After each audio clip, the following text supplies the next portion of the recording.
before we can start doing any kind of cosmetic like painting or anything, we have to have the plumber and electrician come to visit.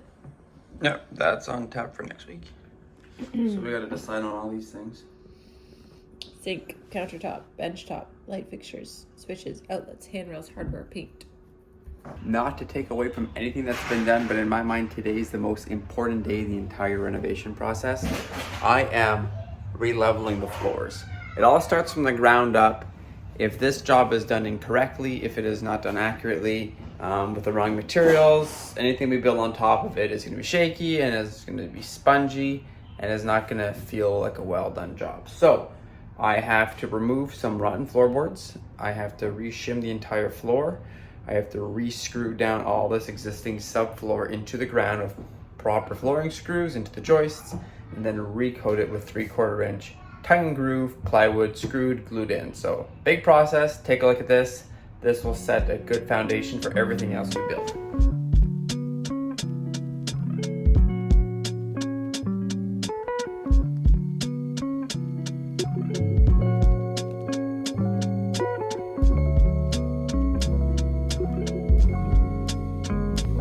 All right, it's time to go to the dump. I have the booster pack on this thing, just trickle charging the battery a little bit, and we're gonna fire it up.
Alright, so one high spot dealt with in the bathroom. Second one out of 3 is right here by the entranceway. Now, I don't want to start shaving off joists and getting into all of that.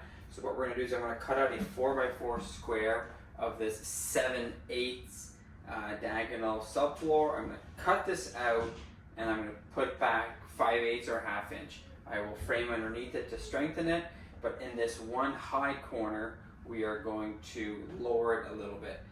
Afterwards, whenever we come in with our flooring, which is 3/4 inch tongue and groove, we're going to make sure that that difference between that patch and this floor is blended in nicely with either floor leveler or shims, and the 3/4 inch plywood that will be tongue grooved, glued in afterwards, and screwed in will not move, and you will not feel that level change underneath that we are going to be doing right now.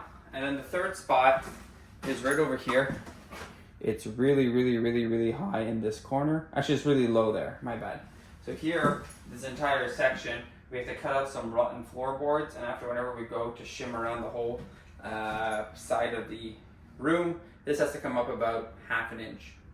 But if I was to just go off that level over there, if I said, okay, let's just take that high spot and bring it throughout the whole room, we'd be up about 1 inch transition to the other room. So all this work is to make the smallest transition possible to go to the next room while remaining level as we can.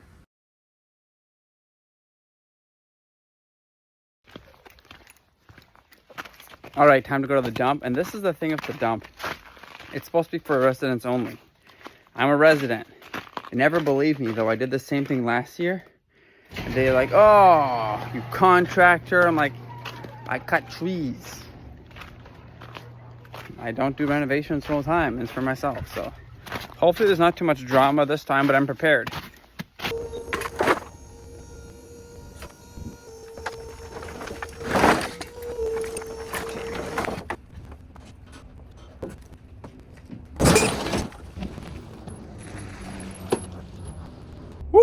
Nothing like emptying a free trailer load like this. There's not many spots we could do this. Probably the only spot. We have these eco centers where you can bring stuff, but you have to throw it into bins and you can't dump your trailer in because it's like a guardrail. So as far as like filling up your trailer and being able to dump it for free, this was the only option for me. I'm glad it worked out. One important thing is to learn how to delegate. And I'm going to delegate this job to my kids. They have to sweep out the bottom of this trailer, get rid of all the little bits of tiles, splinters and things. Yeah, it's a dirty job, but I did them when I was young, and give them a few bucks. They'll be happy. Save me some time and give them something to work hard at. You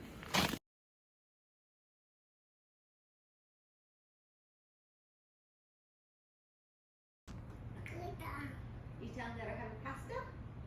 Yeah. Pasta. Got that done. That's gonna have to wait until tomorrow. I have to rip up some rotten boards, and after that we can reshim the floor and lay down our plywood.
All right, we're done cleaning the subfloor. Subfloor complete. Next step is to shim. We have to shim this to level before putting on our 3/4 inch tongue and groove. Before that, I'm gonna screw in the subfloor. Now we have a joist roughly every 24 inches on center. Underneath here with dimensional lumber, original stuff, which is like 2x10s, right? So we have a bit more width where we can screw into, but I don't know exactly where those are, and I want to make sure I don't miss any and that I get them directly on. And I have removed some of the nails from in here. I can't always see where the joists are from this side, so I'm going to go into the basement and I'm going to screw up along the joists on the west side. All right, I'm going to put screws up into here, so it's going to be popping up. Then I'll be able to take my chalk line, offset it, and properly mark the center of my joist from here. And then I'll go and I'll either cut off those screws or I'll unscrew them from the basement. That's just a quick little trick where you can properly find your joists, identify where they are, and make sure you're hitting each and every one of them along the way. Next, which is a very important thing, while I'm in the basement, I'm going to look along every single joist, make sure there's no wires, pipes, conduits, or anything that is within screwing range. I'll be going with 3-inch floor screws. So it's a visual inspection that will be done at the same time in the basement, which is a good thing to do, right? No one's living down there, but we don't want to flood. We don't want to flood in the basement. We don't want to be hitting an electrical wire either. So just a good little safety precaution. So let's get to it.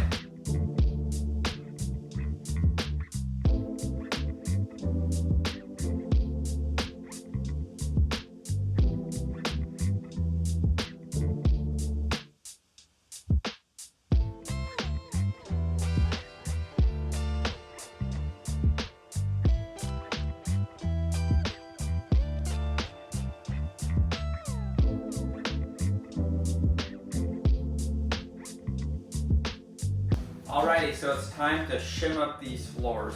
I've dealt with some rotten areas. I've dealt with a really big high spot here. Now I'm going to go around with my laser level. And with my measuring tape, I'm going to go around the entire room and find the highest point. I'm expecting the highest point right here, probably to be right in this area here, which is 12.5 inches on my mark. I'm going to go around the entire room, and I'm going to write with my permanent marker, plus or minus. Like, are we lower or are we higher than this mark? And that's going to help me determine which size shims to put in certain areas to make sure that the subfloor is level before we come in for a 3/4 inch tongue and groove screwed into the ground.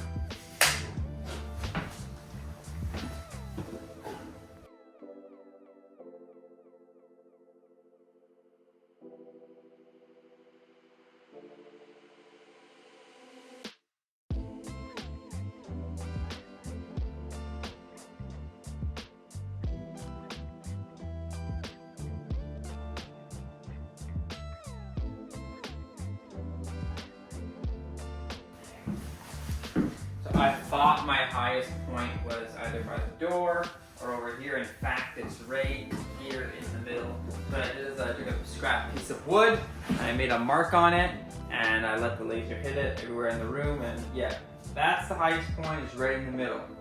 I should have maybe done this a long time ago, but it was a mess in here, and I'm not that far off. So I've already reshimmed this over here. I'm just gonna add a little bit more as I keep on going, but now I've made some markings throughout the room, and I know pretty much how much I have to keep on adding to here to be able to bring it up to somewhat of a level. I think I'm okay for about a 1/16 of an inch off, more or less, because the 3/4 inch plywood, whenever we crush it on top, is going to sit pretty nice. So I have to call it early today. I actually have a cool Zoom call with some students.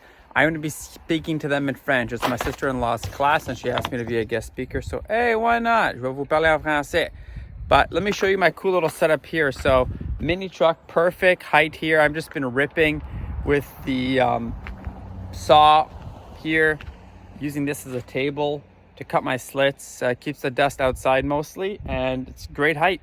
So this is all I got done today. It's a painfully long process, but I didn't want to get into floor leveler and a bunch of silliness around here. I mean, there's a ton of concrete. If I can avoid concrete, I will do anything to avoid concrete. So this is working out pretty good. We are getting pretty level, and all the rest over here is pretty nice. Just a little bit to raise up around the side. I'm just blending it into the middle. And then when we put our thick 3/4 inch tongue and groove on top of here, we're actually gonna start our sheets here, kind of calculated so nothing overlaps on top of these gaps. Our first sheet is actually right here on that black line, which will be overlapping proper on this sheet. We're gonna go 1 here, and then 2, 3, and then a last little slit over there. So should go good. Gonna take a little break, and welcome to the next week. So today I am on floors, and my wife is on paint colors. As you can see, she started to put some paint samples across the rooms, and we're trying to see how this paint looks like at different times of the day on different walls. Sort of a darker area. It's fun, isn't it? Send help. It's a hard decision, but you know, whatever you decide, we're gonna live with it. We have no choice, obviously.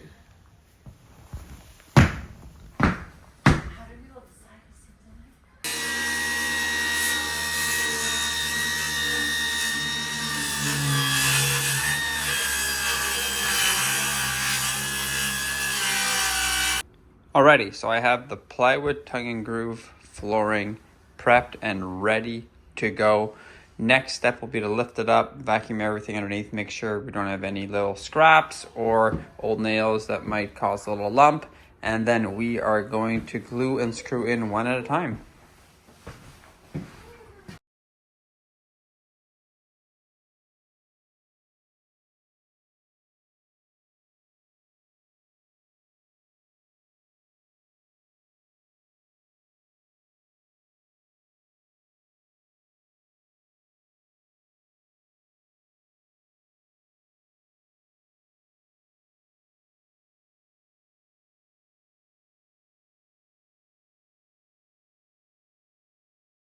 The floor is in.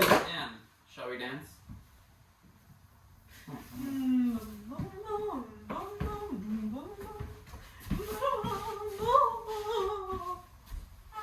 We're gonna get the laundry machines into here to clean clothes because we have been living in dirty rags for 3 weeks. We've done laundry at her mom's house. Thank you, Mom. Thank you, Mom. Shout out, best mom in law ever.